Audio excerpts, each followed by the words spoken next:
Right. Alright, I'm live. Me too. And same. And they can actually hear us now. I unmuted it. And two.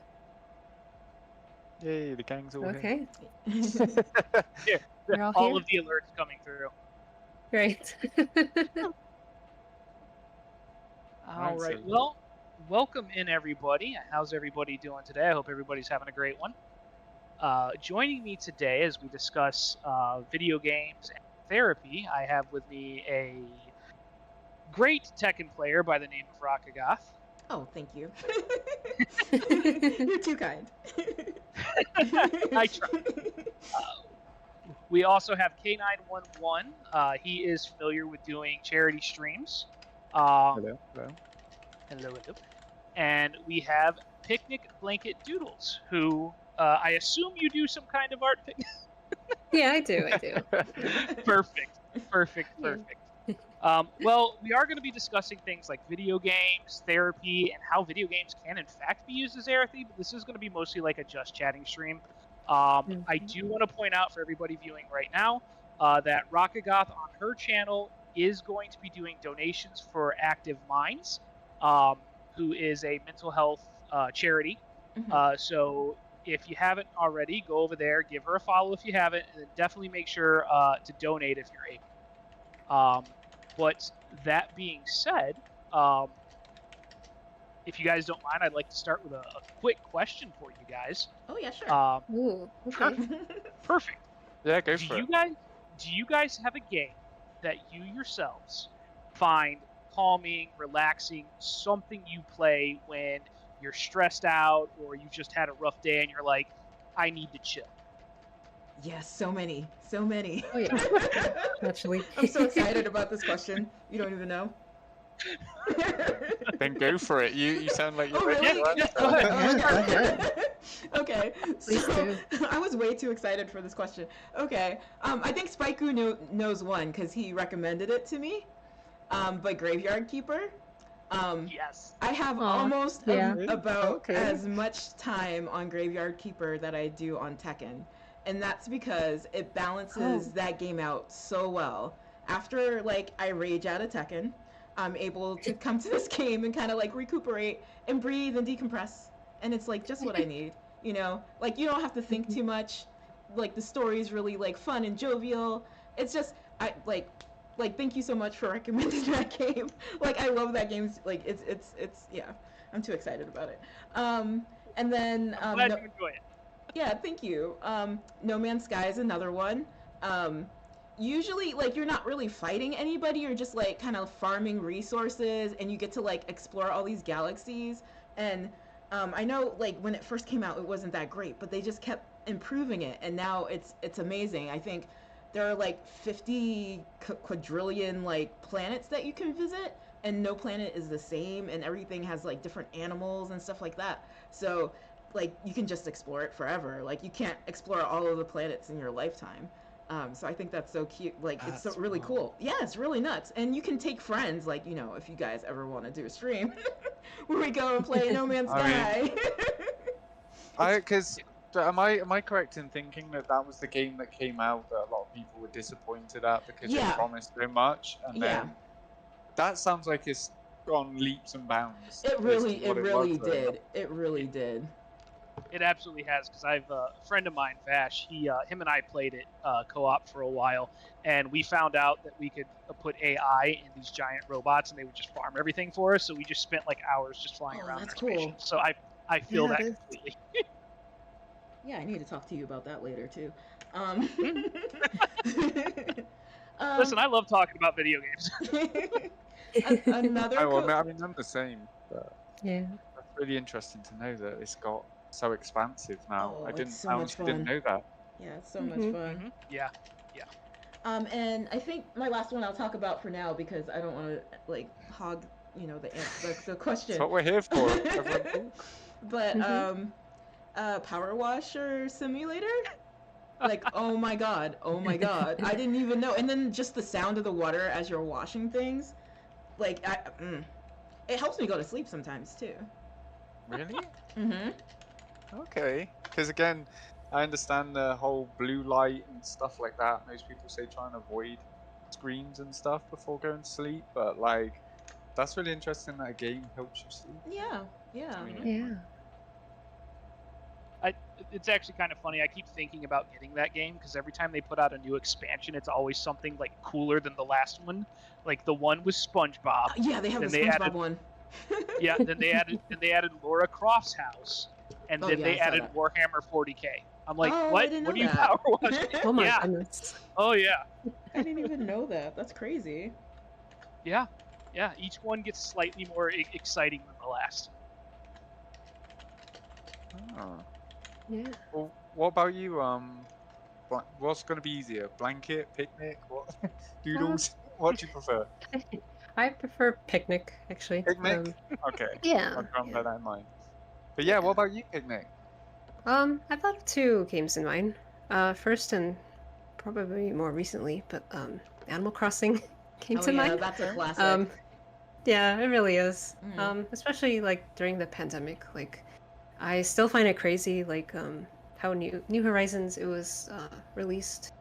I want to say March 20th of 2020, which was when like COVID-19 was declared a pandemic um and whatnot. But like, I just found it crazy that like everyone like was playing this game, like while we were in lockdown and stuff like that. And I know with like going through something like that, like it's good to have like a game like that where it's like you have your own home, you have your own like little society and stuff, and like Yeah. you have a sense of like community through like these animal villagers. But yeah, there's that, and then another one like remember a long while ago, probably back 2013 and 2014. There's a game called Journey, uh, which is Oh, I made know by that game. It's so good. yeah, it is. Yep. Is it like It really is. I feel like the camera's really panned out. Is that the one? Or I'm I thinking would, of something else. I would say cameras are panned out. I think like It's I like a mean it felt 2D, but it's like it's got its own unique art style. Am yeah, it Yeah, does. okay. Yeah. It does. Yes. I It's think very I'm right, thinking of the right one. I'm not sure. Yeah. Well, it's a pretty distinct style, but I remember like I remember would play that game a lot. Like cuz you could actually play online. And it was usually like a two-player thing, so it's like you'd be playing as the wayfarer going through the desert and the mountains and stuff, and like you'd randomly like encounter like someone online, and but I would have like the most like emotional experience like with like a stranger and stuff. And like I mean I actually have some pictures that like one person I met online like hanging on my wall because it means that much to me. But yeah, like those are my like chill down games.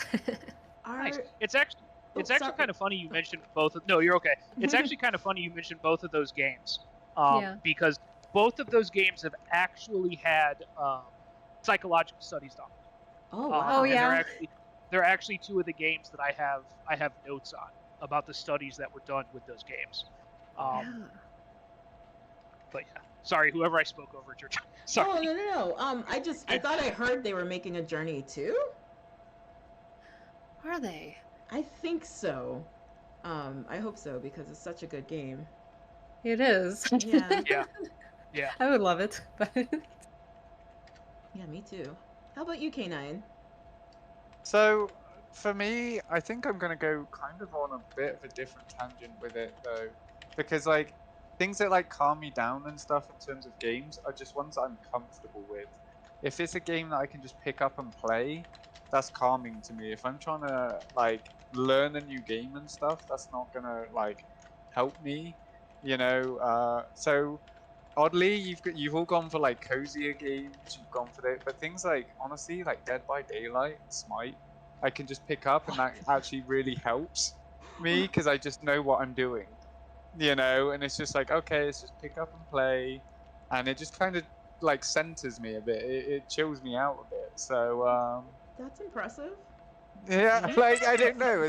There's I'm not one of those people where they're like, oh, Dark Souls makes me feel really good, you know, like that chills me out. But like, Yeah. I don't know. It just like I think there's certain games like you were saying. Like I've played Animal Crossing, I've played Minecraft, I've played Stardew Valley, but like I actually stress out more in that because like for example, um, I feel like there's so much to do and it's like almost like real life for me where there's people waiting on me to do things like why isn't this built, there's villagers running around telling me I'm trash. Like and then I'm like I'm stressed, I'm like what's the next step and I gotta wait a day, whereas I don't know like those bite-sized arena type games or like multiplayer games just kind of have that little thing of like if I'm having a stressful day I can come back play like 1 or 2 rounds.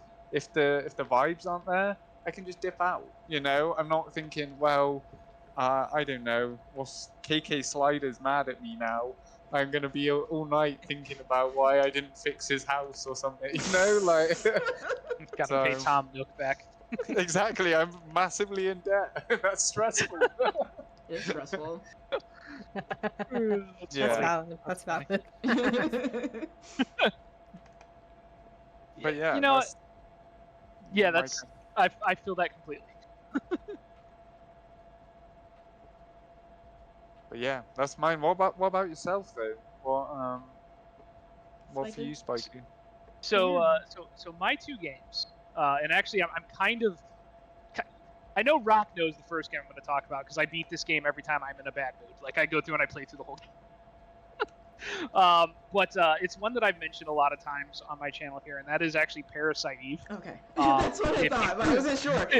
Absolutely, absolutely.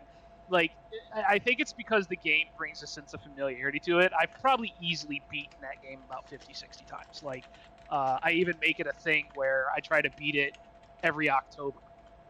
Just because it's a horror game basically, big body horror, a lot of Cronenberg stuff going on. But that like I find that it, I guess, centers me because I'm familiar with the game. I know the ins and outs of it 100% of the time. I remember every little secret, all that other stuff. And then another one is actually one that I picked up recently. I want to say about a year ago, called Against the Storm, which is like a city builder. Oh, okay. But you are constantly under the threat of what is called the storm, where random bad things are going to happen to your village. Which it's kind of like what K9 was talking about. It's easy to pick up and play, but a lot of people would view that game as like stressful. Mm-hmm. But those would definitely. But the thing with Against the Storm is that it is very relaxing because you're just focusing on the development and less so much about where the stress is coming from. Mm-hmm. But those would be my two games. Okay, cool. I just like I said, it's the over or the homeliness of it to just come home and relax and be something that I'm familiar with. So sorry if someone had something to say there, but I only just really recently learned about this as to it's similar with the familiarity of things. Because, for example, my ex-wife used to watch the same goddamn series over and over again, or I do that whatever, too. and apparently it's really good for anxiety because you Oh. know what's Yeah. coming up, you know the familiar characters, you know these things, and that's Yeah. just something I just learned, and so it kind of correlates to what you're saying there, where there's like that game inside and out. So like you don't have to have surprises, you don't have to dread what's coming next, really. Like I mean the Storm one is, a big dread, but that's really interesting that can also bleed into games though. That Oh yeah. you just know what's coming, so hey, I don't really have to think about it. I don't really have to That's worry about it. That's crazy because I do the same thing with shows. Like I tend to watch like adult cartoons like Family Guy and American Dad and like Futurama and stuff like that. And like I'll watch it over and over again. And I don't really like dramas and stuff like that. And I didn't know it was because of the anxiety, but that's exactly what it is. Well, today I learned. There you go. See, it's like That's learning. crazy. I forget when it was exactly. I know it was definitely within the last 10 years, but they did do a study, and the show that they used for their study was The Office. Really? And it showed that Oh. it showed that that anxiety, that understanding of what's about to happen, because a show like The Office is comedy, it's a low stress show. When they did that study, they're like, yeah, it's the familiarity with it, it's the understanding of what's going to happen. It lowered it. I think the term that they used in the actual study was, because they tried to initially assign it like a percentage, but percentages doesn't really work well with mental health. But they were like a significant reduction in anxiety and stress related issues from watching those recurring shows. Okay. Yeah, That that's makes a lot of sense. and Yeah. I guess that's another thing that we have to kind of look at is like, I mean, I loved sociology when I was coming up, and statistics and things like that. Like you just said, it's kind of like a grey area to put mental health into it because it's such a broad spectrum. But like even just those types of studies that are just like you said, a significant amount in reducing it or something is really Yes. interesting. And then I wonder how much further you can go with that, you know, and actually look into specifics, like what, like anxiety being one of the big ones, right? But you know, things like depression is a comedy, you know. Some people vibe with it, some people don't. Like, that's really interesting though that you brought that up to me. I don't know if it for anyone else. I mean, Yeah, well, yeah.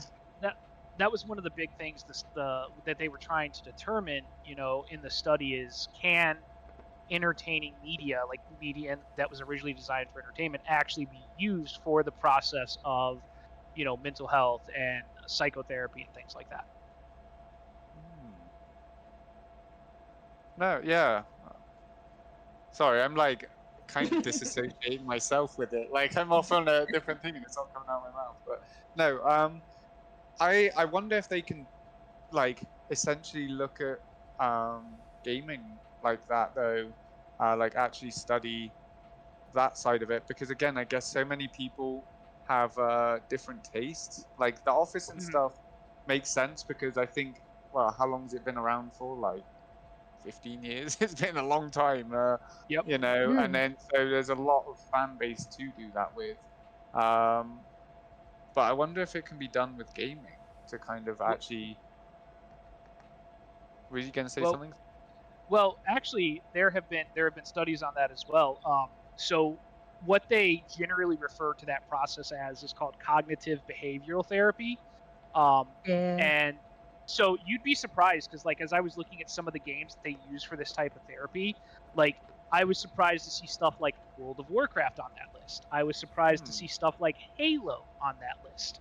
Hmm. Um, because, My like, jam. I, I remember when I was younger, nothing made me more angry than Halo and World of Warcraft. Well, I could see that. again, I Um, I could see wonder. that. Sorry, I was just going to say, but I wonder what the context of that was, because for some people it's about community or things like that, you know. Like maybe it de-stresses people because they're around familiar people. You've all got that one thing in common. That Like, makes hey, we're all sense. here to enjoy World of Warcraft, so why are we mhm. not enjoying it and things? But sorry, that was just a No, you're okay. You're okay. runaway I was thought. just no. It's a good thought. As a matter of fact, I have like a whole section talking about this in Ah, my notes. Oh, awesome. okay. So, Sorry, um, just say no, down, boy. no, you're good. You're good. It's actually what they found is the effect that video games have on us is sort of twofold, right? So, as you mentioned, for games like World of Warcraft, Final Fantasy 14, even Journey to an extent, is Mhm. a community-based experience, right? So you're going to have people that you like to play with, specifically when you're doing stuff like Halo and Call of Duty, but you're also going to be interacting with people outside your friend group, people that you're not familiar with, and the same thing in things like World of Warcraft. Um, so what they have found out is that, in this sort of twofold approach, that it something in our brains as people, even when we're feeling our worst, we want to be social, right? That's Mhm. just, it's how our lizard brains are wired, right? So what Yeah. they found is that people who play um, online RPGs, people who play games, things like Halo and stuff like that, tend to be better at developing techniques to help them self-manage things like depression, anger, and anxiety. Oh. The other thing they found out is that, and this is mostly in younger people, so we're talking like less than 18, right? Mm-hmm. When they are playing a video game, they are more open to giving frank and honest answers to their therapist than any other medium out there. So I don't know if you guys have ever gone to therapy or anything like that, but a lot of times what therapists will have in their office are Uno cards, board games, stuff like that. Some therapists nowadays, especially the younger therapists stepping into these therapy roles, are starting to include video games in that because they found out that, when you're talking to, he's had a rough day at school, he just wants to kind of chill. They are more likely to talk to the therapist sitting side by side playing something like Call of Duty or Halo than across from one another playing Uno or a board game. I'm kind of just like comprehending that, and I'm just thinking like, I wonder again, like you said, there's an element of distraction there. There's like, hey, I'm focused on this task, so I don't need to overthink my answers or anything. I can just say, and then it like, again, the only thing I can think of is that you're also making a common ground, because like I mean, I don't know what it's like for you guys, but like the therapy that you receive around here on a military base is very clinical. It's all white walls, white everything. You're in like a doctor's office. You've got someone with a higher rank in front of you, so it's kind of hard to open up sometimes because you feel very, very much like a little lab rat, you know? Yeah, that So that's sounds your terrible. brain, you know.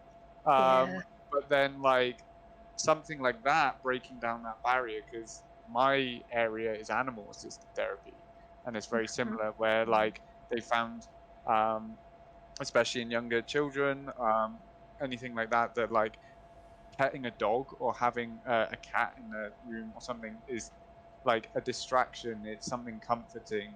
Yeah. It's familiar again, and then they're more likely to open up. So I'm just like trying to correlate that to the idea of games and stuff as well. Like I can kind of see how that would work. There was a couple of other studies done, and this is actually probably my favorite study that I researched during the entire thought process, right? Because now we have therapists who also were gamers before they became therapists, right? So one of them gets this bright idea and he specified, my clientele or his patients tend to be very, very, it's anger management basically, right? So what he would do is he would invite his patients in to play, Call of Duty, Halo, things like that. And for the first couple of sessions, he would essentially let them win. And the reason he was doing this is because he wanted them to feel comfortable with talking while they were playing the game, right? After a couple of sessions, he started to play back. So he wasn't letting them win anymore. He was now beating them. And they would say things like, he would use the excuse, he's like, well, I've just been practicing because I wanted to get better at the game with you. And what he would find out is that a lot of these younger, angry people who have issues controlling their anger, they tend to like break controllers, they tend to break keyboards, stuff like that. We've all seen the memes online, right? Yeah. Yeah. So what he would do is, as he would notice them start to get angry, he would pause, point out what was happening, and then teach them, I'm going to use the word techniques, to help them calm themselves down before this became an anger flare-up, right? So the heavy breathing, gripping the controller tighter, things like that. And so he would use this to teach them these techniques to help them control their anger. Like, that was my favorite study I read about during the entire process of doing the research on this. Yeah. Wow. Yeah. I mean, I can kind of see the association, and it's something so simple, right? Really about like the virtual life. You can pause, right? You can't really pause our lives, but you can take a moment, to be like, hold on, why did it make you feel that way? And to be very therapy like there, Yeah. but like, hold on, like, and cut, like, what's happening right now? So that is a really interesting way to go about it, and especially games that are designed to like kind of make you angry. all right, because obviously as they try and correlate violence in video games and all that fun stuff, like those games are designed to get your adrenaline going. They're designed to get you pumped up, designed to get you in the moment, and then for you to suddenly be told, "Hey, and stop," you're like, "Wait, what?" Like, it's that like that kind of like overwhelming feeling of just like I was in the moment, you know, and then pause. And why were you like that, you know? Mm. And he was finding out too that in these situations, his patients where he used this technique were actually retaining the knowledge and the understanding of, for lack of a better way to phrase it, their emotions better than patients where he wasn't using this.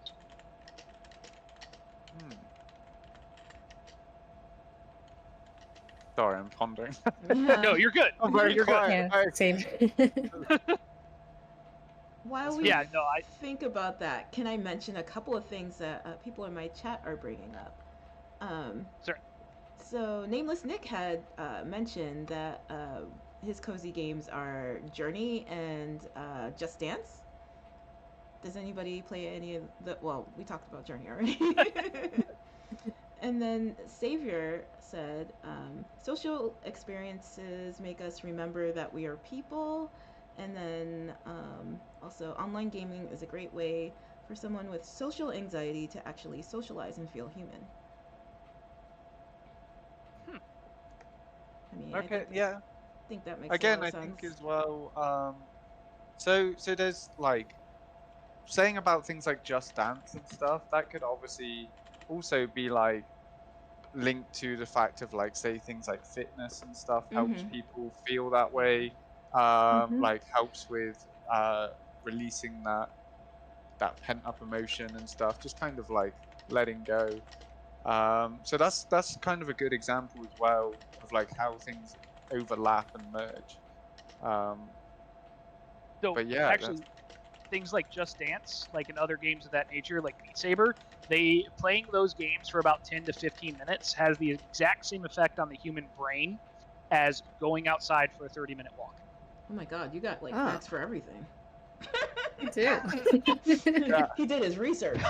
Yeah, right. I mean, I feel like I'm just coming in here being like, I know, right? I'm an expert I didn't do my because I've homework. played games all my whole life.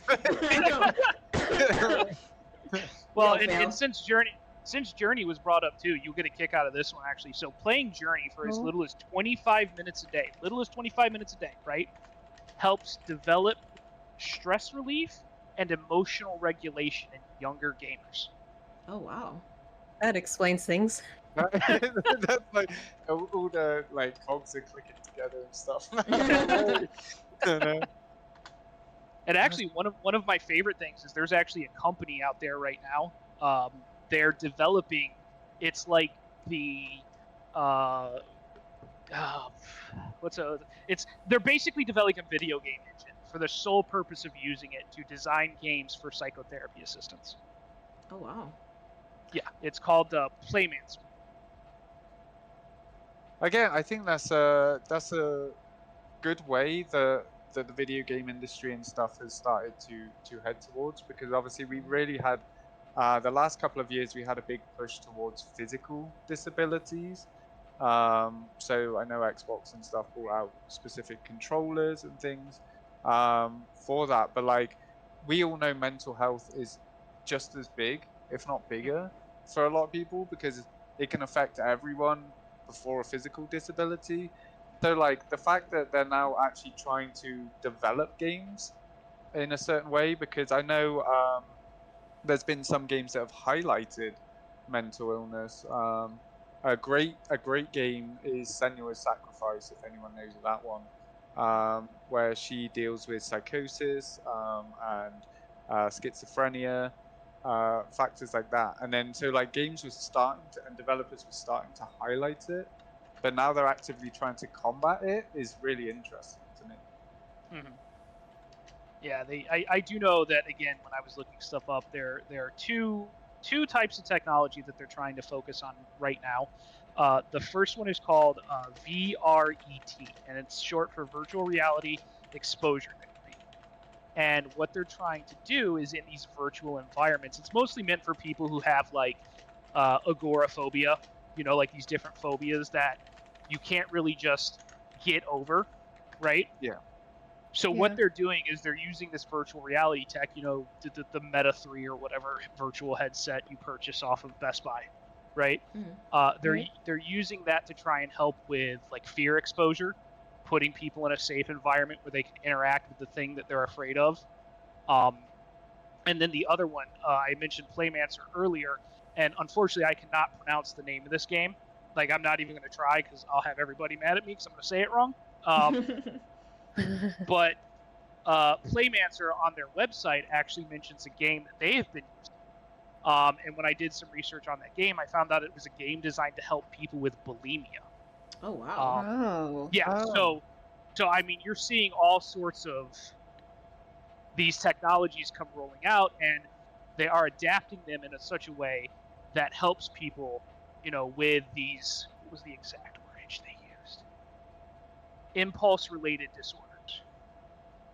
Well, again, I mean, I'm in a career where I know that virtual reality, as you mentioned, the actual name of it, but they've been working on developing therapy for combat-related PTSD as well. So it's really interesting that one seems so simple because we emulate war games and stuff all the time and stuff, but like these other issues, they're going to take some real thinking outside the box as to how you make that into a game that can combat these disorders, these, as you said, like impulse related events and stuff. So I didn't know it went that deep. I only just know that they've started releasing it for combat veterans and stuff. So that's a really great step in the right direction for everyone.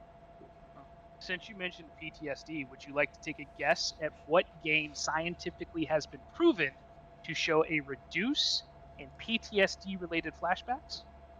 Hello Kitty Island Adventure. No, I don't know. That's my fault. Good guess. Yeah, like I honestly wouldn't know. It's Anyone else? Tetris. Really? Tetris. Okay. Tetris. It's a classic. Tetris has been scientifically proven to reduce the occurrence of PTSD-related flashbacks. That's wild because it gives me PTSD. I can hear the music in my head. I know, me No, too. you're just stressing out. I know, I'm having flashbacks myself. Just like, do. But by the way, this is all jokes. Like, Yeah. you gotta laugh about these things to a degree. But Yeah. no, Oh, yeah. That's wild as well. Yeah. I wonder what, like, I don't want to put too much pressure on you here because you've already done so much research for it, but like, I wonder what are the factors within that game specifically that make it so effortless in doing that, because again, it's just moving blocks. It's just, is it simple task management? Is it the repetitiveness? Is it the, So it boils down to two things. He's got the And you said answers, everyone. Well, listen, I try. I was speculating. But the first one is the pattern recognition and the solving of the puzzle itself, right? That's the first one. The second one goes back to the previous part of our conversation. It's the familiarity of the game. Okay. People sit there, they play it for I think they said 20 to 25 minutes a day, and it would reduce after about 4 or 5 months, like it was an extended study. After about 4 or 5 months, they noticed that these flare-ups of their PT, the flashbacks, would calm down. That's interesting. That And is. that's like a bite-sized thing for your day as well. That's not like, because again, for a lot of people, going to the therapist is scary enough in itself, like, and you build yourself up and you don't know if you want to talk to them or whatever that day, and it takes a large chunk of your day out and that. So like something as simple as like 25 minutes or something, right, of like Tetris. Yep. I mean, it's kind of pretty easy to do, right? Exactly. Right. Exactly. I mean, it's like, and again, it falls back to when I was researching this. It just seems like that they're starting to accept the fact that therapy through play can extend to these digital entertainments, and you're just seeing more and more studies being done where that's revealing to be true. It's such a part of humanity's lexicon that I think they said during the peak of the pandemic, right? 82% of consumers in the United States were playing video games of some sort. Oh wow. Wow. I mean, that's a long shot from when I was a kid, and you get your shit kicked out of you being called a nerd for playing video games. You know what I mean? Like, Nerd. Yeah. yeah, like a fucking wrecking nerd. Like, dude, like, I'm just enjoying myself. Everyone's got a passion, but now that's great because I want everyone to experience, like video games for what they are. So I'm glad more people are like opening up to it and seeing the benefits of it for certain. It was just weird growing up and never having that kind of like acknowledgement. Because I know in my grade, I was like one of the only girls that played video games, and there was no girls to like befriend because of it or talk to about it, and the guys just didn't. It was like around that phase where you don't like boys and the girls didn't like the boys and the boys didn't like the girls and stuff. Cooties. So yeah, they had the cooties.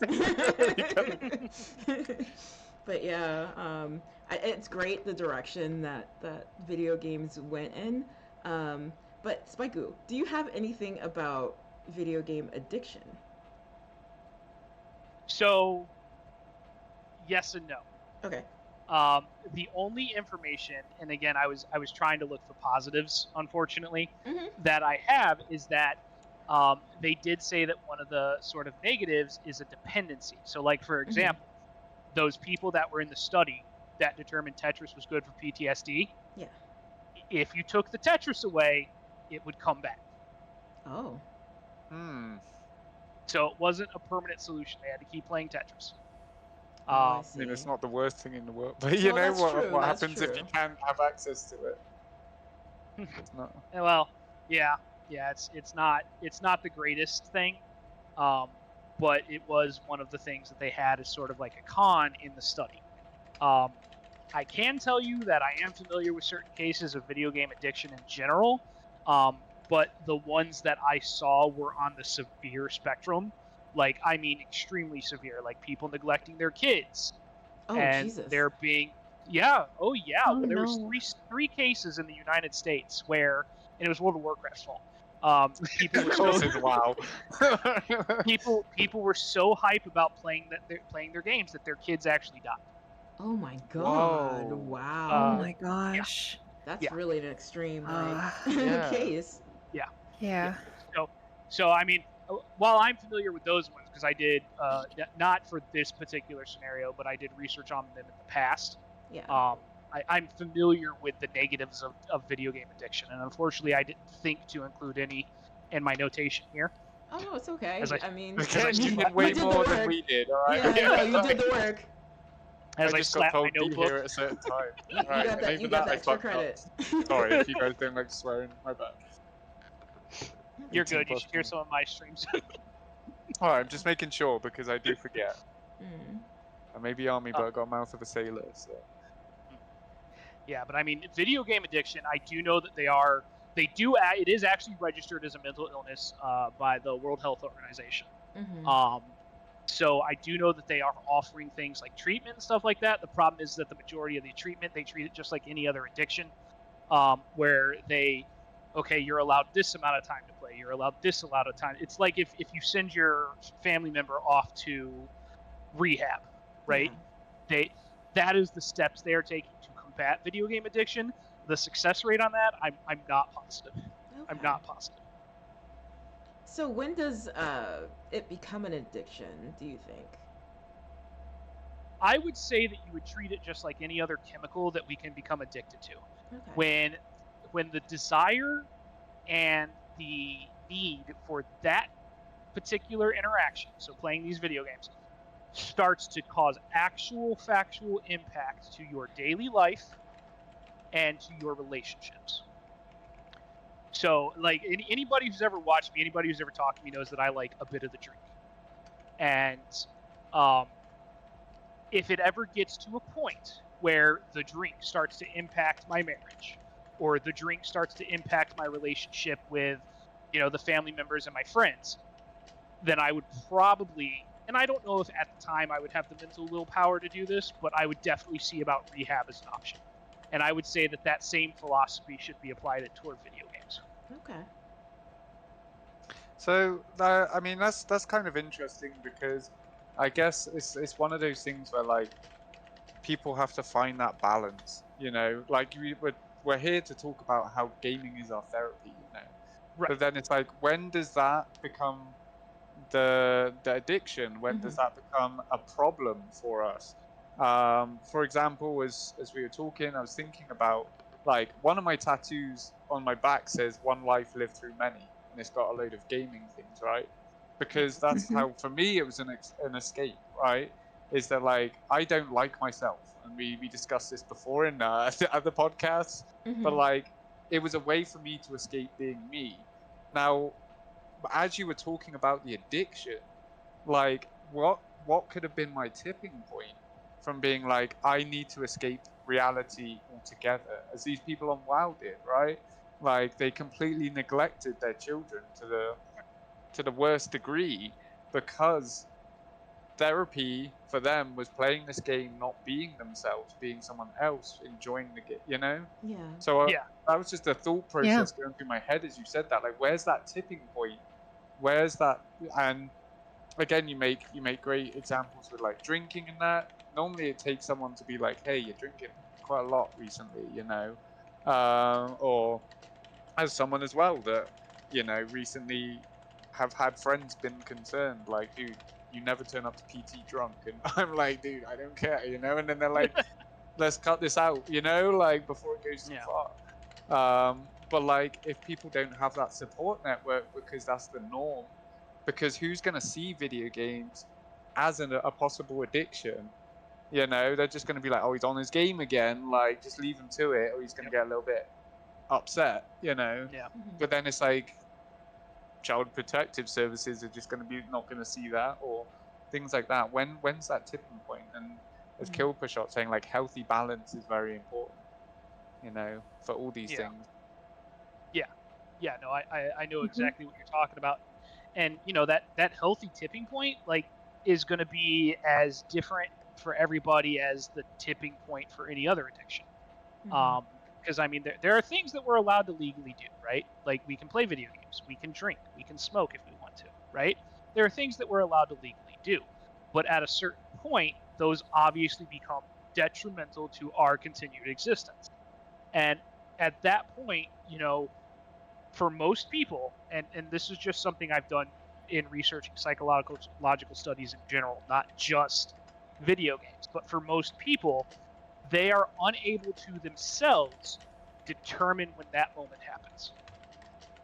Yeah, I can see that though, because as I was kind of saying, like I guess we would see these behaviors as normal, you know, like the fact that like you have a shitty day at work and then you want to come home, you want to play your games, right? And then before you know it, you've neglected half of your life's things because you know, and but that's normal to you because you can catch up usually, or be like, oh, I'll put that off tomorrow, I'll do this, but like again, what's the point where someone has to step in and say this is not a normal behavior?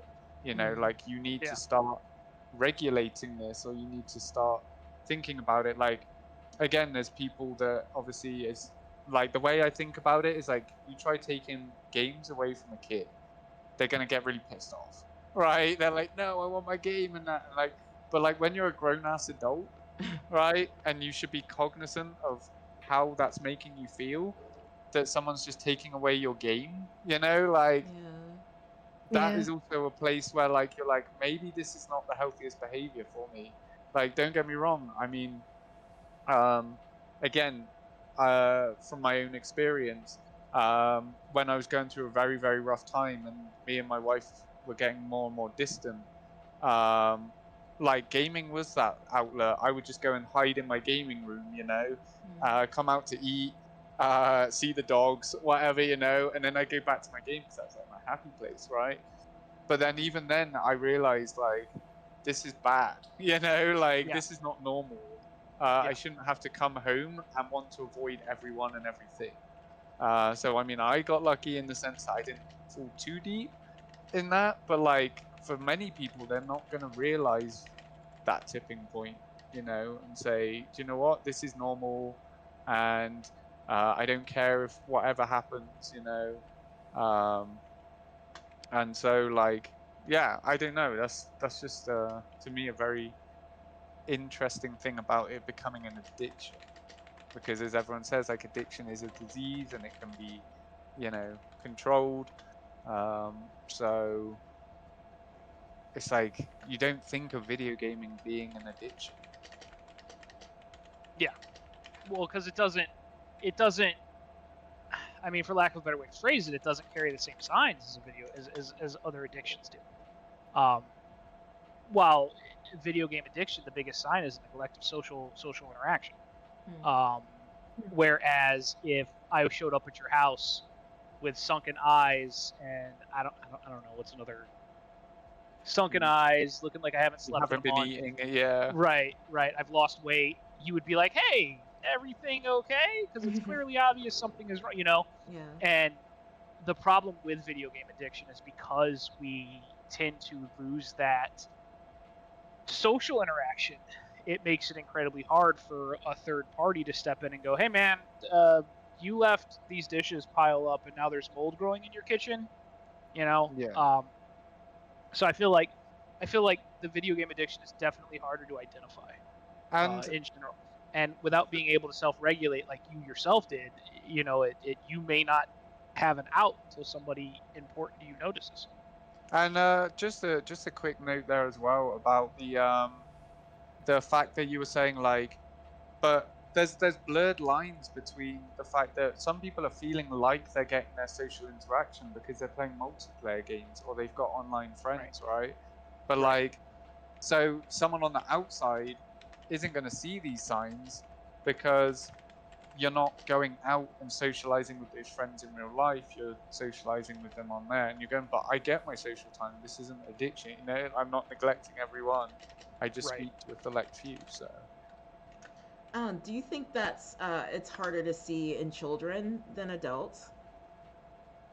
If there's like video game addiction going on?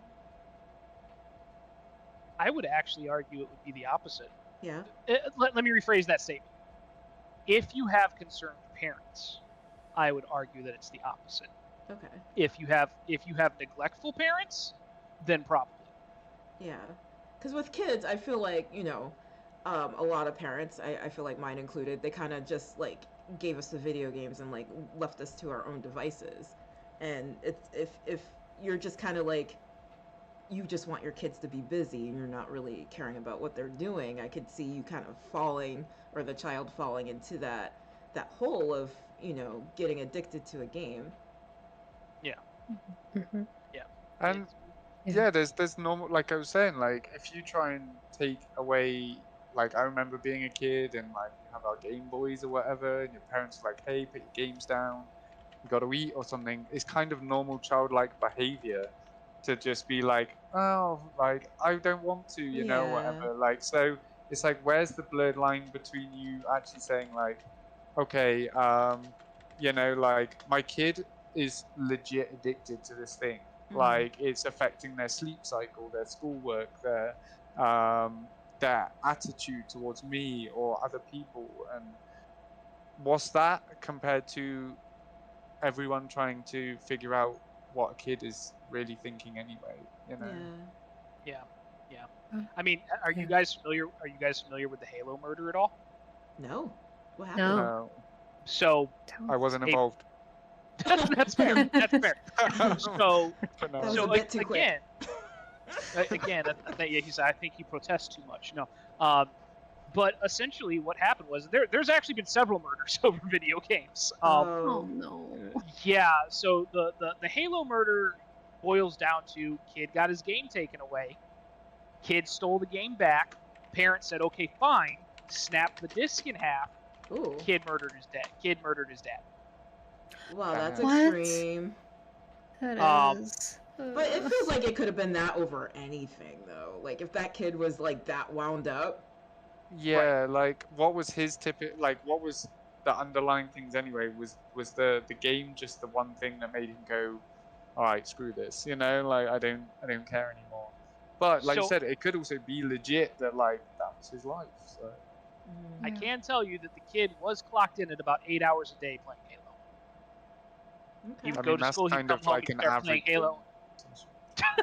Yeah. Just My like, man said that's perfectly normal. What are you talking about? like, well, there was a thing recently that said this man spends 5 hours a week online. Is he addicted? And I was like, oh god. What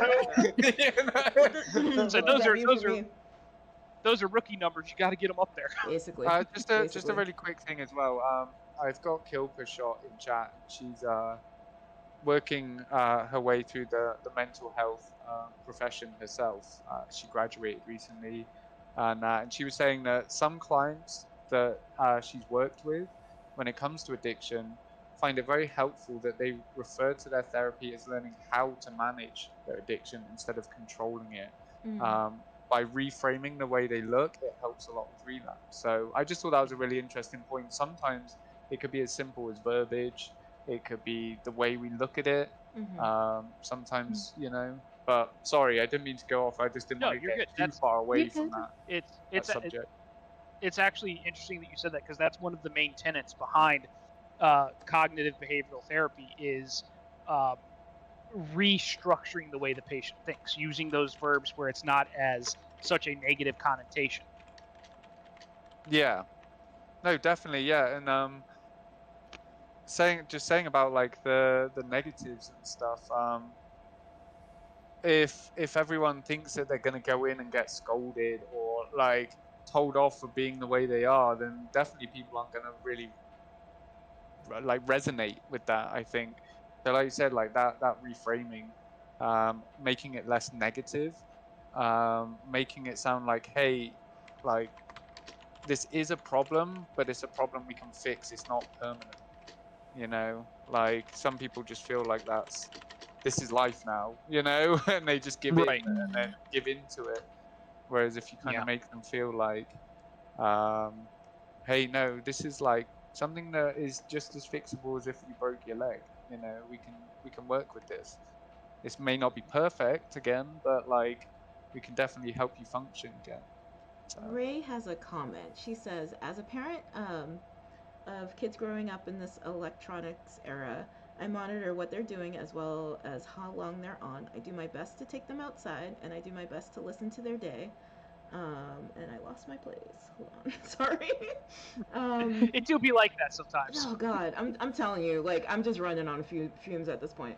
Um, at school and making sure they're eating without their electronics. We try to make them aware that it's a privilege and not a right. And if you can't earn it with chores and good behavior, you can't have it. I mean, who wants to start there? Because that's super interesting. One, Yeah, obviously, we love Ray. yeah, We yeah. know her. I know. I was going to say like I've known Ray a long time, not as long as Rockagoth, obviously, but like, and we see that, right? Because we even have Ray's family come into our streams and stuff, which is super awesome. And Yeah. like, obviously, um, I I think we being some of us, maybe not everyone, were on that turning point of the digital age, from dial-up internet to consoles being readily available in the house and stuff. And it was a big learning curve for a lot of parents as to like, how do they regulate that? Like I said last stream, I grew up playing 18 plus games. I watched horror movies. I did all this sort of stuff. But there was that reinforcement, that backing, like, this is wrong, okay, in real life. Yeah. But this is a game, Yeah. you know? It's no different from you going out there and fighting a pretend dragon with a stick, right? But don't hit your brother or sister with the stick hard. You know, like, Right. that's wrong. There's a level of imagination and control here, that you need to see what is right and wrong. And like nowadays, it is way harder because there's way more access to the wider world. I think that's the bigger issue, is that like you can regulate so much within your home, like Ray is doing a fantastic job of doing. Um, but it's like sometimes all it takes is that person to be online. and the wrong person, persuade them of something, or tell them like, oh, you know, screw what your mum says, you know, like we're doing this or that, you know, and it's very easy to get those influences. But I just feel like there's so much on the parent that they can do, but then there's so much on developers, on tech companies, everything, you know, that like have to try and figure that out as well and come together and work on that and go, all right, we're never going to have a perfect balance, because if you restrict it too much one way, then you're restricting all your customer base or anything like that. As we discussed, like having Twitch streams being, we have to put 18 plus, but I can't control if your kid comes in, you know, Right. things like that. So then it's like this as everyone's saying in chat, it's all about balance. It's all about, you know, there's gonna be some unfortunate gift and curse to all that we're going through with the digital age, especially growing up as kids. Well, and I mean, something to keep in mind too is that this isn't really a new, just because it's the digital age, this isn't really anything that's new. I mean, there have been, when the phone came out, the fear of things like that actually happening was real, and there have been situations where even through minor interaction, and I think it was shortly after, I want to say it was like 2000 or something like that, there was a group communication that was sort of like not OBS, that's the wrong, I'm trying to think of what the acronym is now, but through these types of communication, I mean, you had people attempting to, you know, convince people they were someone different, and this is stuff like the phone and the newspaper.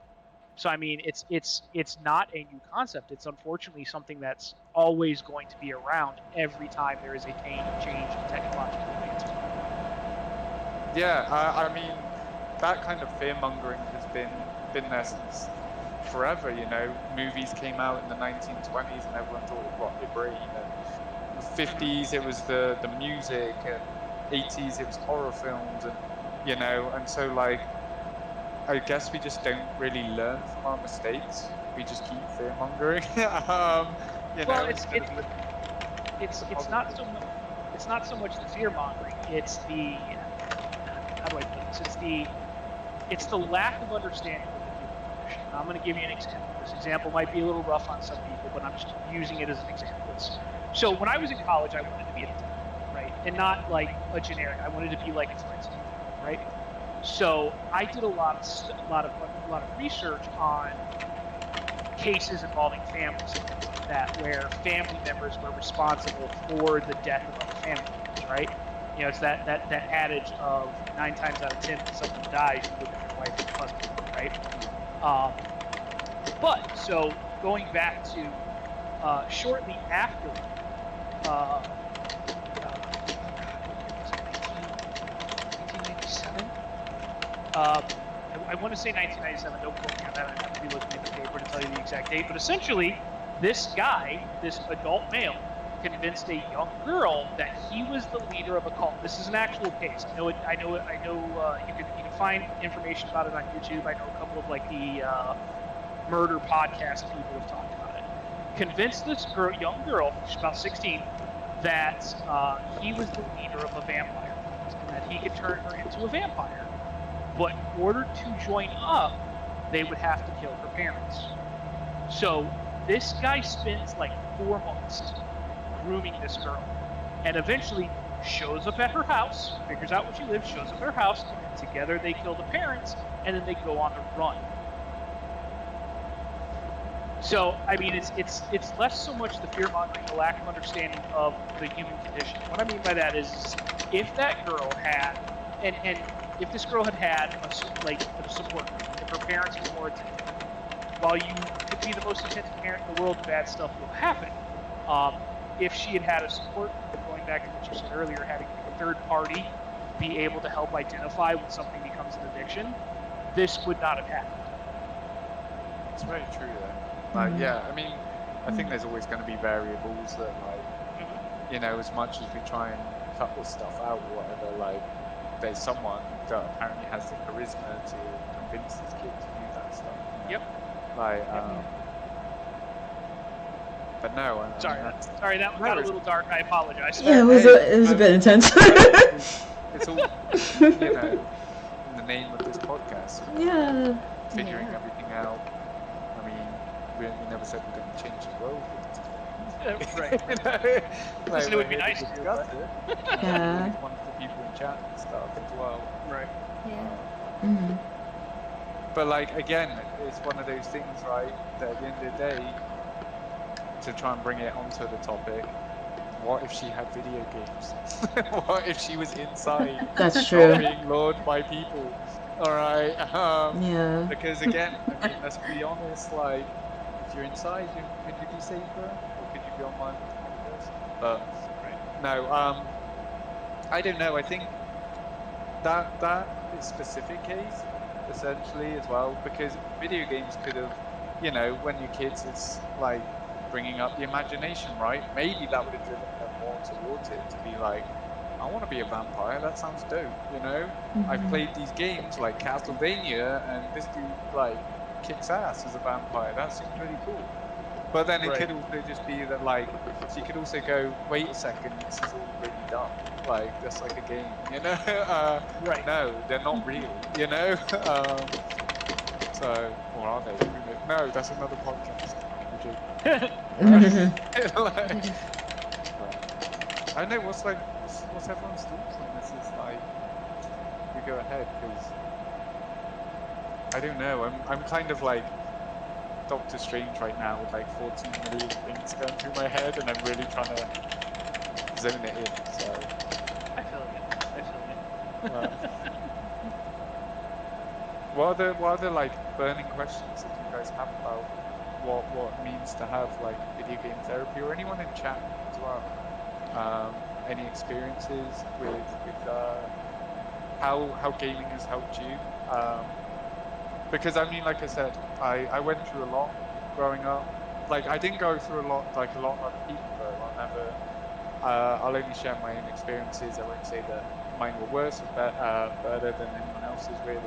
But like, gaming was my therapy growing up. It was my escape.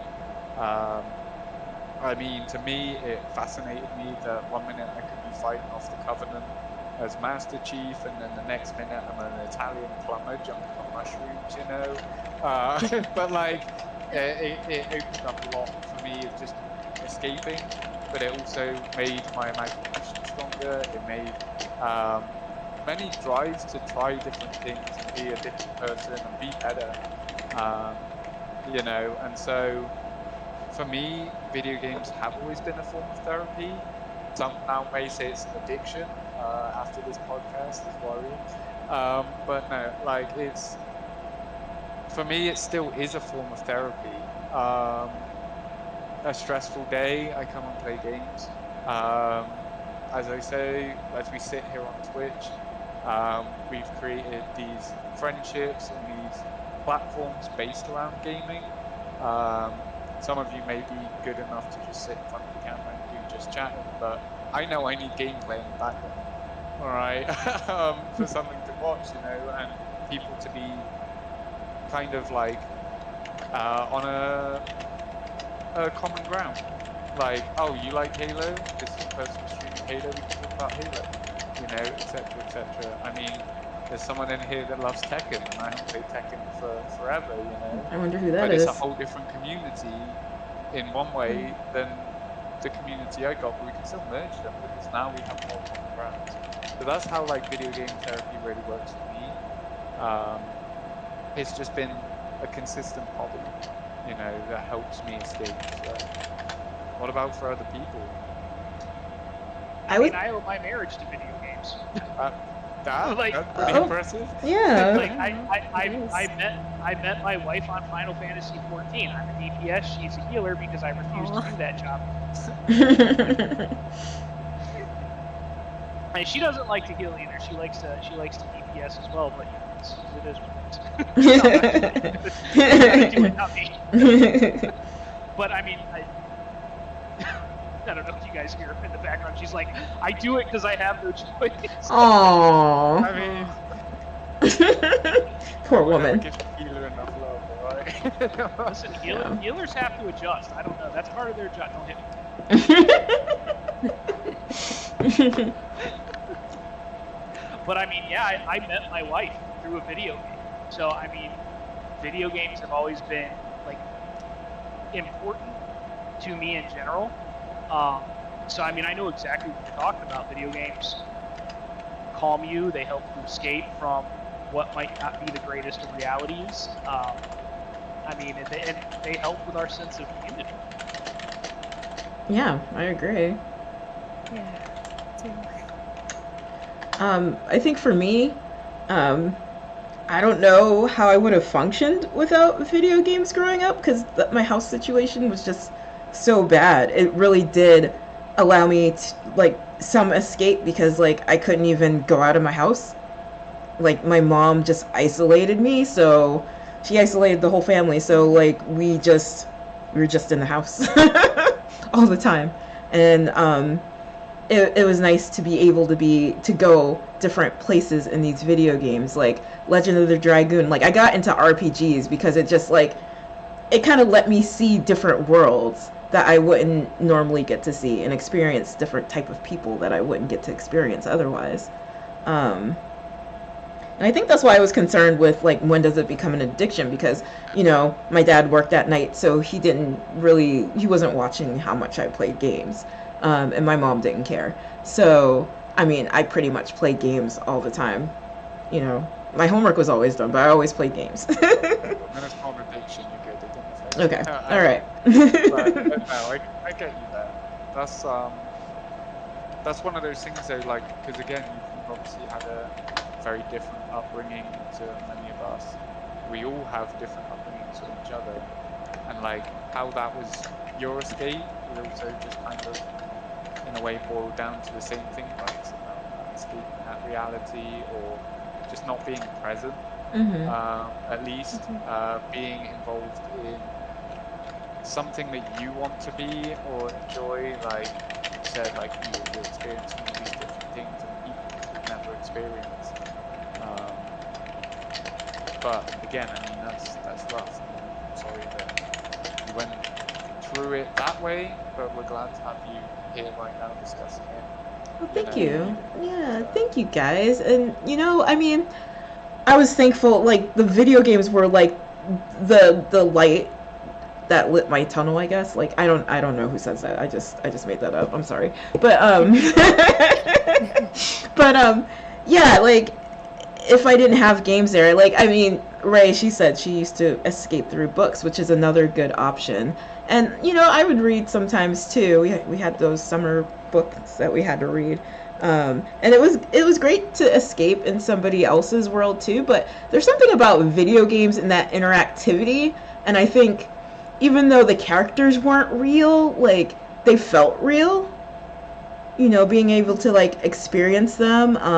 I know when I played Final Fantasy, what was it, 9, I think? It just, like, the ending made me cry. I got so close to the characters. You know, and I know books can do that too. But yeah, it was like an escape that I, like, needed. It was very important to the little mental, you know, fortitude that I had. Yeah, absolutely. It's, you know, it's. I agree with you wholeheartedly. It's you know, it's a feeling that you know. So again, I'm just going to say that Kilpa shot here in chat. She was saying that her favorite game to escape to was Skyrim, and when she couldn't even play it because she had to study or write assignments, she would have the music in the background, so that it like from my guess is like, you know, you still have that association of a good time, of a good place, even if you're in a place you don't want to be. Like studying or whatever. Like, I listen to the Halo theme tune sometimes at the wrong time. If I'm driving, it gets me too pumped up and I get really over, you know. But like, oh no, the escape at the end, and like, but then like the same thing, right? Skyrim is a really good example of how there's these building blocks to a game. So as Goth was saying there, like you can escape in a book, and I've done that many a time. I used to read a lot of books as a kid because it makes you use your imagination, right? It puts you in a world, it makes you feel involved in that world. But when we look at it, video games are like 2 steps above a book, because in between you've got a movie, right? A lot of the imagination is taken up by the creative aspect of whatever the director really wanted you to see, whether you can see it or not. It was his vision or her vision. So then it's now video gaming is the next step up, which you have the interactivity, and you have all these things, right? You have story writers, you have audio, you have how the game wants you to progress, how it wants you to feel these things. So Skyrim is a really great example for me, because I've lost nearly like 2,000 hours, I think, to Skyrim over the course of everything that's been released on, even on the Alexa, the fridge, the toaster. You know, you can't get away from Skyrim, right? Todd there's Howard no has it everywhere, That's right? true. Yeah. But it's like there's a reason for that, right? Because it is like one of those games where like you could stand there and look at the scenery for like 20 minutes and just be like, this is beautiful. Or you could be dungeon diving, or you could be role playing, you could be... So I just think that's a really good point though, is that like also there's elements of these games that make you feel certain things. Like you start hearing that soundtrack, it's going to bring back so many memories, or things like that. Like Halo 3 ODST has the best soundtrack for like this noir jazz kind of like moody vibes, but like it's calming, and you know. But then like equally so, these other games can easily like put you back in a place of like just pure joy. And so I just wanted to bring that up because that's a really good point. Right? I feel you. The DuckTales blue theme kicks in, and I get like some tears rolling down the side. Big same.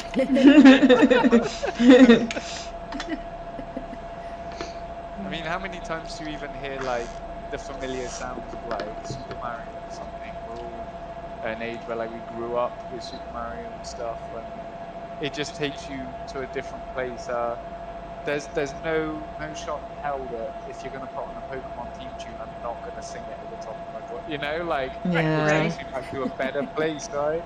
And then it gives me all these memories of playing the games, of being around my friends and trading Pokemon and all this and that. But yeah, so I just thought that's another interesting aspect, is that like even if you're not physically playing the game, there's elements of that game you can read into that. Yep.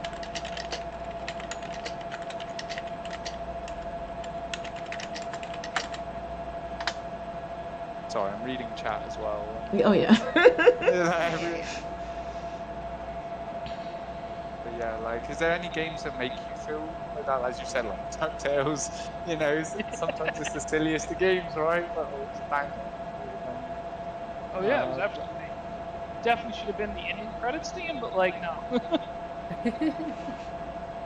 Yeah.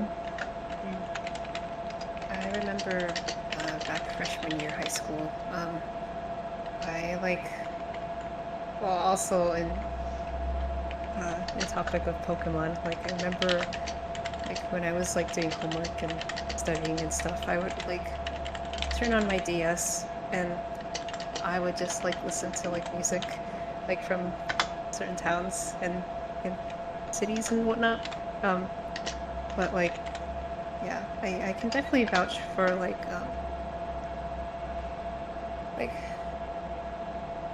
how video games kind of like affect other aspects of life, because it's like oh, how do I articulate? Trust me, I'm having the same thing right now. Yeah. I'm lagging like 95 down. But like, I don't know. I just like, well, I mean, naturally, like video games, they have always been like a staple in my life. Like, I remember them for as long as I remember them, you know. But do you think as well that's a thing though? Because like our day-to-day lives, especially as you get an adult, you know, that status as an adult, even though you don't feel it or whatever, like, do you think that's a good thing as like a reminder, like a very good, I don't want to say a trigger, but like something that causes you to feel those emotions, feel those like happy times, feel like, oh, it was simpler when I could just play my games, or you know, having that music in the background is calming because again, like I say, it's like familiar. For example, in a time when you're not wanting to do that, like, oh, I don't want to do laundry, but if I put on this music I know I like from the game, I'm taking my headspace elsewhere, you know, Yeah. while I do it, and the task is just happening. Yeah. Yeah. I mean, I have most of my consoles from growing up, and I don't play them all the time, but I don't know, there's something comforting about being able to pull them out anytime I want and play them anytime I want, if I wanted to. I don't, but just being able to like look at them and see them there, you know, and It's like just a fail safe. yeah, and just remembering how you know, how they got me through some of the hardest times in my life, you know. Well, so again, I'll come back to it because that's like what half my tattoos are about. I know you can, when you come in my streams and that, you can only see a certain amount of them, but like my whole upper back is covered in gaming tattoos. I have tails on my chest for my brother. Like these, like as a therapy, the next step was ink therapy for me, as I call it, right? Like, Oh, yeah, that you makes know, the sense. tattoos and that is like, it hurts, but every now and then you go, damn, I just really need another one, you know, like, or like I have an idea and I want to put it on, and so like a lot of mine were gaming, and then I'm now in like a career where everything is about being badass and stuff, and then they're like, dude, why have you got like Princess Peach and stuff on your back, like, and I'm like, because that was my childhood, right? Like these things Right. were, all right, they are as pin-up girls, I'll admit, but you know, like, yeah, I had to make it look a little bit like, but you know, it was like one of those things where it's like that was like such a big part of my life, video games, that like I was willing to permanently put it on my body, like so many people are now, with it. So like for me, it's those memories as well. Like I said, I got tails on my chest because my brother, well, my dad had the Sega Mega Drive. I think it was called the Genesis in America. Yeah, I'm not sure. Genesis You know here. what I mean? Yeah. Yeah, it had a different Yes. name. Ours was just called Mega Drive. Mega You know, Drive, yeah. Yeah, but me and my like, husband talk about that all the time. right? Yeah. And like, so that was like my first experience with consoles and stuff, gaming, and it was because my dad wasn't really into gaming. He worked too hard. He didn't really have time to do it. So then it would be like, all right, me and my brother are going to play. And if anyone remembers Sonic when Tails was introduced, Sonic Tails 2. was fucking useless. Let's be honest. Even if you weren't playing him, he'd follow you around on screen. Even if you were playing him, he'd follow you around on screen, right? Yeah. But that was one of those moments that like I became the player too, because my brother, being older, was always Sonic. Then it was me being Tails, right? And in my head, I'm having the time of my life. I think I'm doing amazing. But to be honest, the game was doing most of it, you know? Or he was pulling that weight. So it's like things like that that like we build these core memories, we build these elements of like how that helped us with like just getting through, right? It helped create a bond between me and my brother where there was none. For example, like, because he's all about sports and I'm about gaming and stuff, like, we're polar opposites in that sort of sense. But, like, you have these coming together moments through something like that. And so, like, that was part of my therapy, was like, I want to put this permanently on me. And then when everyone asked, I was like, that's dumb. Then they could be like, well, you don't know the meaning behind it, you know?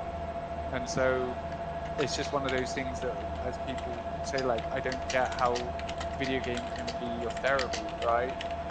Why not go outside? Why not go for a long walk? Like, yeah, that might help in one way, but there's a reason that these games are a therapy, you know. So I'm just saying, like, it's that progression of life as well. That they've always been a factor, and so now I'm just trying to change my attitude towards it. Where like I used to be kind of, I don't want to say bitter or salty about it, but like I remember there was a time when to be a nerd was cool, right? You know, like it was, literally there was like T-shirts that had just nerd written on it. You know, be all these girls that were wandering around that never played a video game in their life. Being like, oh my god, I'm such a nerd because I don't know, I like Pikachu. And you're like, name another Pokemon. I think I'm And too they're like, old. what's a Pokemon? And I'm like, oh I my can't god, you let know, it like, go. and you have that thing of like, dude, you lot wouldn't talk to me because of my love of video games, and now it's suddenly cool, and you get that kind of like resentment. But now I'm just like, dude, if people are happy, people are happy, you know. Yeah, yeah. As long as no one's getting hurt or murdered over games and stuff.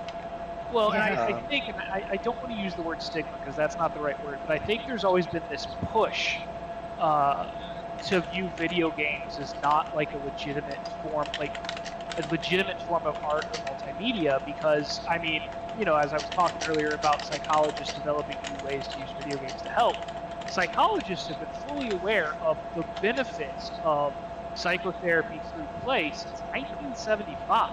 Oh That's wow. why you yeah, that's why you see them come in with, you go into the therapist's office and they've got board games and they've got Uno, card games, and all that other stuff, right? Like, you see that, but it has taken them this long to accept video games as a potential part of that psychotherapy play. And, you know, I don't know if it's because for the longest time video games were viewed as something childish, if they're not treated the same way as other media, you know, like books and movies and things like that.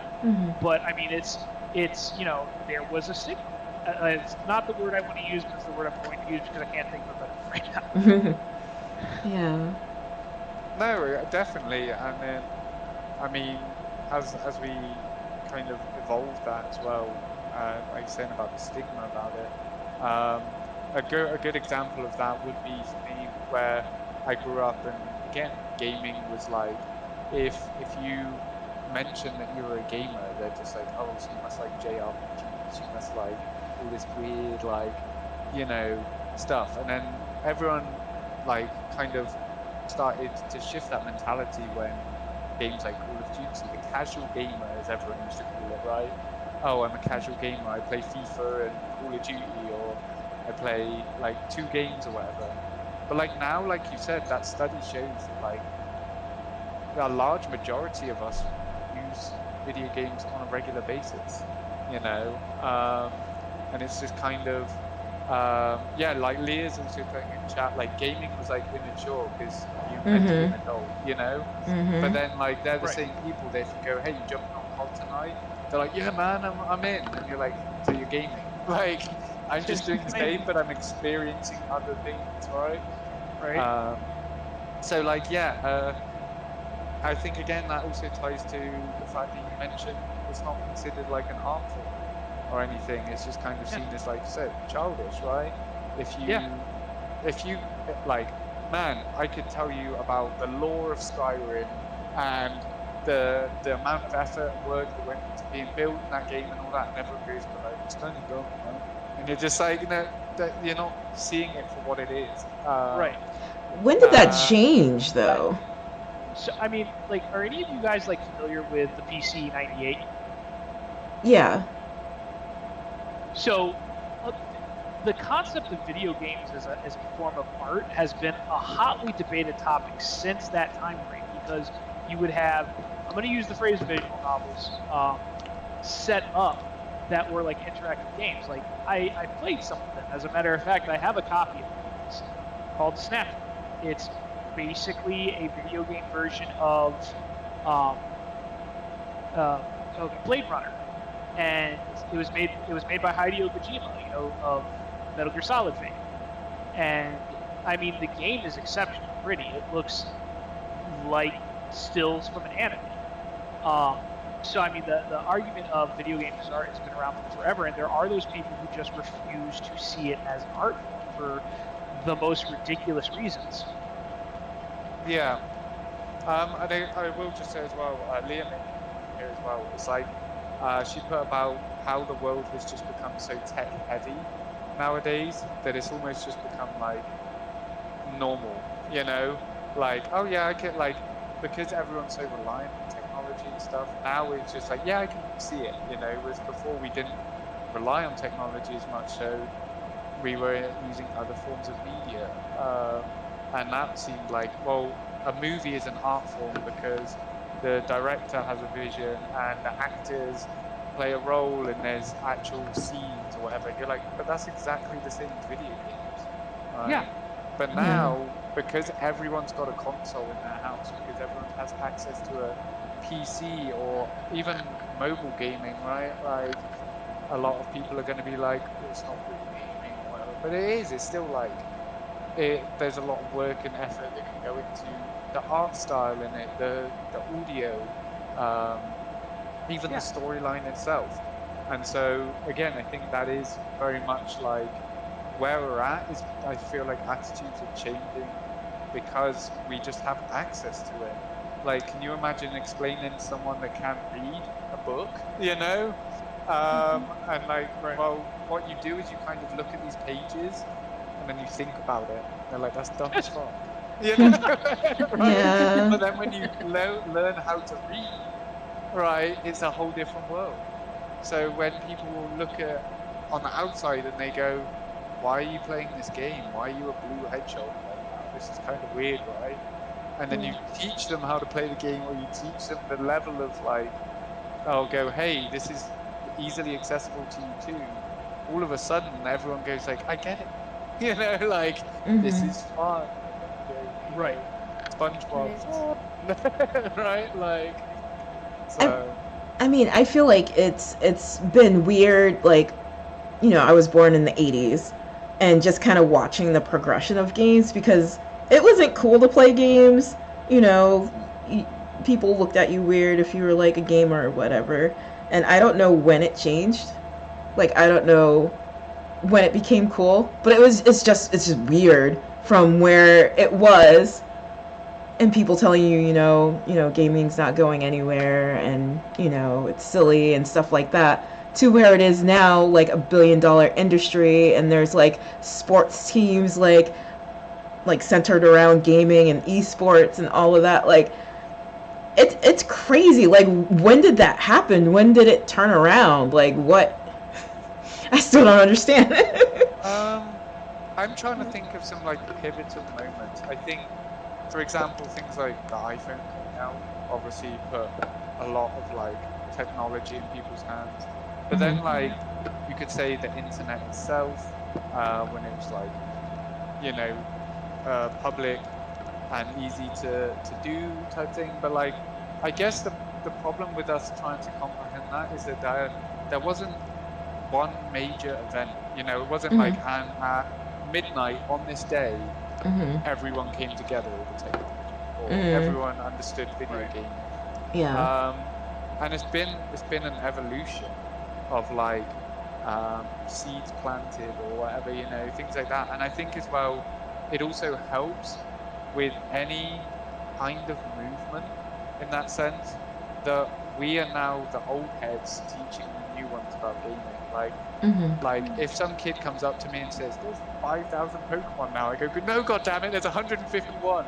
I'm sorry, Yeah. Like, and then it's like that changing attitude of like, we're allowing them the things that we weren't allowed, or were shunned upon. Right. And I feel like that is with every movement. Like I said, even you imagine trying to convince like your, I don't know, your granddad back in the day now about music, right? And he'd be like, "Well, rock and roll's the devil," and I'm like, "Well, you should hear what wax, all right?" Like, you know what I mean? Like, like, damn, if you think that was bad,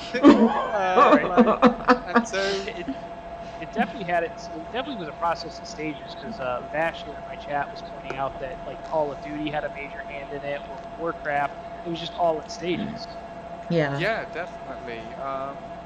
And I mean, nowadays, like World of Warcraft is obviously one of those that, like, I feel like if you used to like it was one of those where you were just like, you were deemed the Cheeto eating, covered in dust, Mountain Dew, you know, like, but then like now, like how many streamers and that are the polar opposite of that stereotype, and they're like, oh no, I'm really into WoW. And you're like, wait, what? Like, you know, like what? Like there was these stages, like you said, where suddenly it became like people were realizing like, hey, we can break the stigma on that stuff. If you like something, you like it. Like, so I don't know. I feel like you said Call of Duty. Call of Duty was a big one because again, it became what a lot of people refer to as the casual game. Things like multiplayer, where you can just jump in, you have a couple of rounds. You didn't have to be, well, I'm a level 250 paladin, dark elf in World of Warcraft. You could just be like, nah, I was just a dude, I shot some dudes and then I left. You know, it was very simplified. Or you could play the campaigns and bond over it. But like multiplayer especially definitely helps bridge these things. And then in like a weird closet way, you would meet other people, you know, where it's like, wait, you like World of Warcraft? And you know, or like you go, oh, I met someone online last night, their name's Rocket Golf. And you're like, wait, wait, do you like this too? Like you've broken down those, like, I've got an online persona and a real life persona, and then you're like, dude, so this is normal? Like we can just be normal with each other, you know? We don't have to hide behind avatars and stuff. So I think that's a big change as well, with people kind of coming to terms with it. Be like, now, like, how often do we display our online personality over our regular one, right? Like at work, everyone knows me as K9.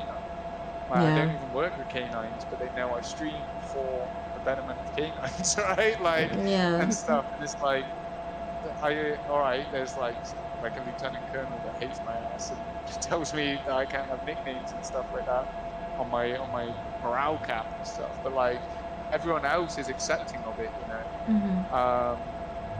So I feel like that's a big shift in things, is that, because if I turned around and I was like, well, you call yourself, I don't know, your next stepdad 69, everyone's going to go like, what the hell? You know, like, no man, it's not like that, you know, or whatever, like, but some people are going to be like, yeah, and what? Like, I'll still wreck you, 1v1 me, bro, you know, like, so I think that's just a big shift in it. Well, sorry, I mean, chewing my hand.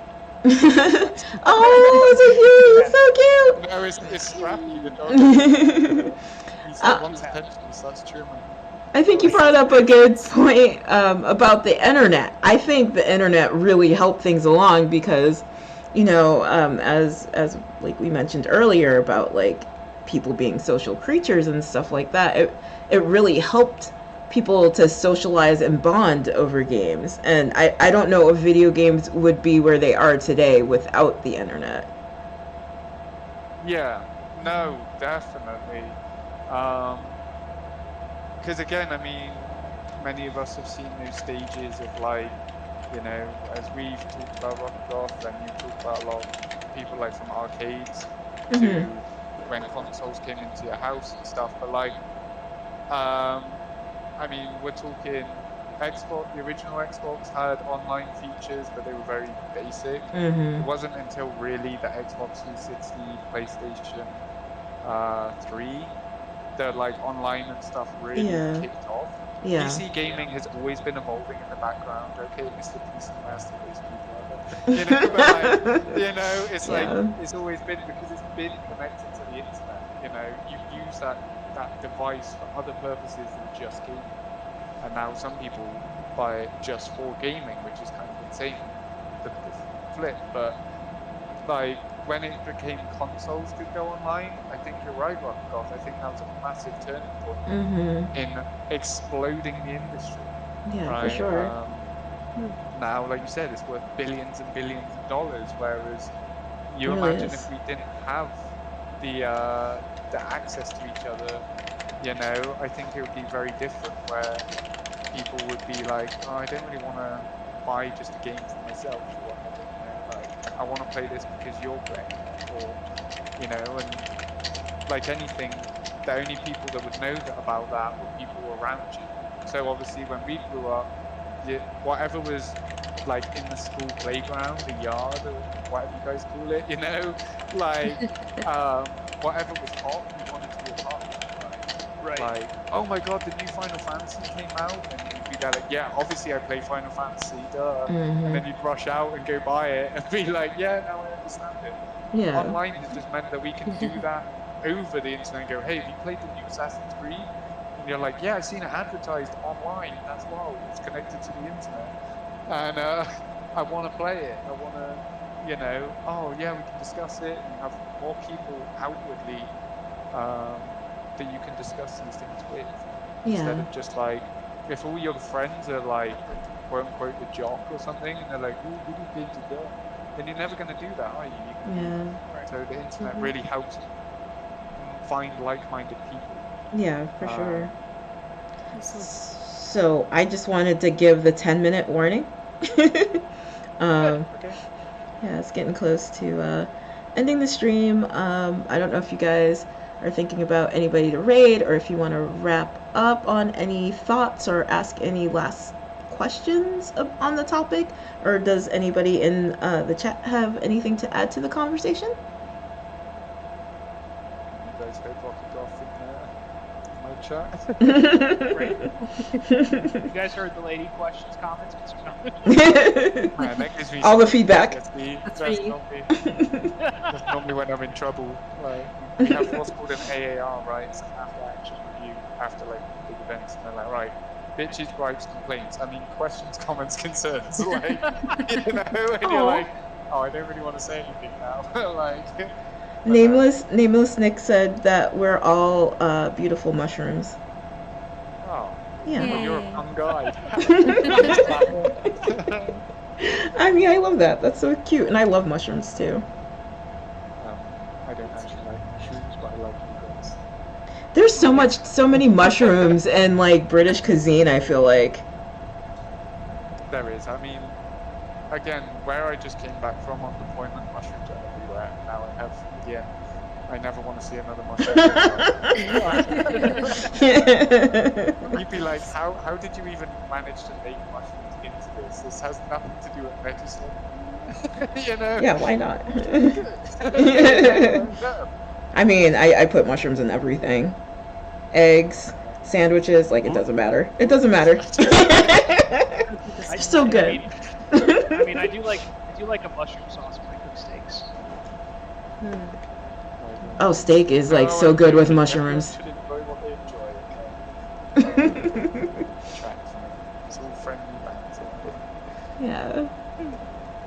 So, oops, sorry. Go ahead. Well, I mean, there's nothing on my end from anyone really. If anything, I'm being told to sit up straight. Uh-oh. Stop slouching. Yeah, pretty much. Like, I don't know about you guys. The last minute thoughts or. Well, Nameless Nick says there's a recent mushroom they found that's like super tiny, and Mustache Geo says that mushrooms are good with butter, and I agree. They are. Well, that's We're not incorrect. Yeah. Now, But the question is, are they a fan of Mario? Right, so this video game related, and that's all about the mushroom kingdom. So, that's true. That's true. But for some reason, I was picturing like the mushrooms that are in Hollow Knight. I don't know why. I love those mushrooms. Yeah. But I guess before we go, I should mention the next mental health stream is going to be this Saturday with me and Fairly Asian. It's a power wash simulator birthday party, so it should be a lot of fun. Help us celebrate Fairly Asian's birthday. Yeah. And do a quick shout out to her as well as the fact that that's a they good come idea. to your stream, right, as well for that. It's not just, or are you still working on it? I don't know. Oh, that's not the right one. I don't know who's streaming it yet. I mean, yeah, I'll stream it to make sure. I think she's streaming too, though. But yeah. Make sure I give the correct shout out. Yep. Yeah, I'll stream it. Yeah. Yeah, me and her go be The streaming. other thing is, as well, I think we need to take a minute one to really thank Rockagoth for putting all this together. She's going to be like, you did it last time, game night, alright? But I don't care, there's new people here. Alright, but this is all thanks to Rockagoth's really hard work getting us streamers together, people from her community, people that were interested in bringing up these topics. It is Mental Health Awareness Month. As people can see, like, we are all passionate about mental health in our own way. We've all had different experiences. Normally I raise money for things like Stop Solving Suicide, but today and this month we've been unified on a charity called Active Minds Inc., which provides help for teenagers. So between the ages of, I believe, it's 14 and 24, if I'm correct, off the top of my head. Yeah, 1425. And 25, yeah. Yeah. Close. Yeah, you were close. You were close. Off a year. No, and so as again, we do these podcasts and in these charities, there's never any need to donate. It makes a big difference. As people that have all been through struggles from our teenagers, as we discussed today, how video games helped us through a lot of our childhood. A lot of people don't have that outreach, they don't have the support network, and these charities do amazing, great things for them. So, on top of Rockagoth's hard work in pulling all this together, thank you guys for being here, the streamers, and wanting to participate in this because it's for a great cause. I know that you may have had other plans, you may have done other things. We also need to shout out PicnicBlanketDoodles for doing a stream recently to raise money, doing some awesome artwork. And as Rockagoth said, there's much more to come. So if you could go in and show the love to these streamers that are putting in all their hard work for a selfless act, you know, I would really appreciate that, and I know these guys too. In fact, everyone's saying awesome job, Rockagoth. Oh, thank you guys so much, and thank you everybody who's in the chat hanging out with us and, you know, listening to what we have to say and giving your input. It's such a great chance to have like an outlet where we all can sit down and talk. So I was really excited about all these collabs and stuff. Yeah, I'm excited because I have 2 more with you, Rockagoth. Yeah, we have a happy hour coming up. I think I have a happy hour with each of you. Hold on, let me just take a shot of margarita while we think about happy hour real quick. That is some of the stuff coming up. And again, I mean, I'm super thankful for you guys wanting to hang out, talk about things. Everyone in chat also is one of the streamers with me now. And so if we can go show them some love, I'd appreciate that. But on top of that, like, again, thank you all for participating. Some of you very much opening up. I know that some of the topics we talk about are not easy to hear or discuss, but that's what part of this is, right? We need to break the stigma on mental health. We need to be willing and open to discuss these things. And so I very much appreciate the participation from everyone in the chat. Yeah, same here. Well put. Oh, sorry, I've also got a dog chewing on my hand. Oh, nice. All right, so where do you guys want to raid out to? Maybe we should all go together. Oh yeah, I do like a good collab raid. Yeah. Find something. Raid train. Raid train. My suggestion last time, right? Yeah. So someone else, if they want to take the lead on this, I appreciate it. Picnic, Spiku? Do you have something? okay. No, go ahead. You first. Okay, well, almost. Like, there was actually one person. She's not starting streaming until like half an hour. So I was kind of like, banking, like we could raid her, but I don't know. But you go ahead, Spiku. I was just gonna say my friend Rose_Velner is live right now. She's playing Echoes of the Plum Grove. I had to like click her name to see what she was actually How do you spell it again? It's Rose _ VEL NYR. Alright, give me a second, sorry. Lagging a bit in life. No problem. Oh, I feel that. I feel that. So, Oh, okay, Rose did- underscore.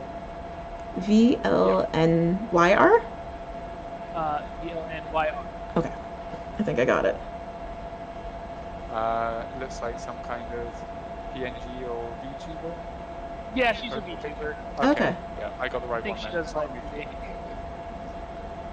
music. Oh, thank you. Leah's trying to make sure I got it as well. Somebody on there going, Oh. hey man, I know you never tells. Right, can you say your friend's name again one more time? It's Rose _ VEL NYR. She'll have like her little purple avatar there. Yeah. And the title is this how dating works? I don't need to hang around for No. She's paying. If she's doing what she told me she was going to do, she's currently paying a witch to bake a cake to murder a woman so she can steal her husband. Oh. So maybe don't follow her advice. Also, this is a Stardew Valley-esque game. Okay. That sounds cool though. No, we appreciate trying to find some people, make new friends as always. So I appreciate the suggestion. Alright. Were you ready to go? I'm ready to hit start raid. Same here. Yeah. Okay. Let's go. Alright, click Let's go. start raid. Just to go again for my chat, anyone else that's still here. Again, thank you so much for being here. Thank you, Rockagoth. Thank you to our wonderful streamers here, Spiku and PicnicBlanketDoodles. I'm always gonna have to take a second to think about that one. Yeah, But me too. no, wonderful people. Thank you all for everything that you do for the communities, and just look out for each other. Okay, that's all we ask for. And my raid is ready. Same. Same. All right. Alright, Wow. let's go. Bye you guys! Bye. Bye! Go. Let's go, raid train! Raid train! Raid train. She's exploding. She's exploding. Oh, that's so awesome.